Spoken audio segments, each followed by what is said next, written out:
জামাই ষষ্ঠীর পরদিন আমরা চলে গিয়েছিলাম নিউ টাউনের বিশ্ববাংলা রেস্টুরেন্টে। এখানে যাওয়ার ইচ্ছে আমার অনেক দিনের ছিল, বাট যাওয়ার ছিল না। ফাইনালি আমরা গেলাম, আর সেটাও আবার মায়ের ইচ্ছেতে।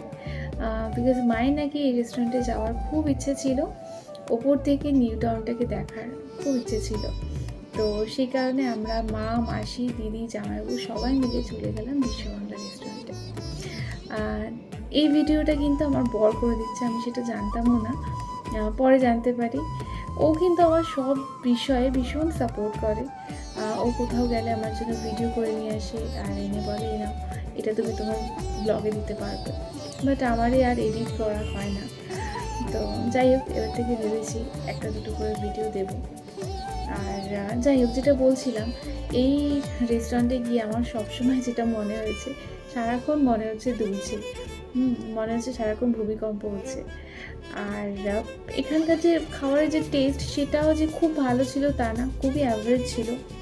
আর প্রাইস অনুযায়ী কোয়ান্টিটি খুবই কম। আর খাবার অর্ডার করার পর অনেকক্ষণ ওয়েট করতে হয়। তো এই ছিল আমার এক্সপিরিয়েন্স, খুব একটা ভালো না। তোমরা যারা এখানে গেছো তাদের এক্সপিরিয়েন্স কেমন ছিল অবশ্যই জানিও। আজকের মতন টাটা, আবার দেখা হবে নেক্সট কোনো ভিডিওতে।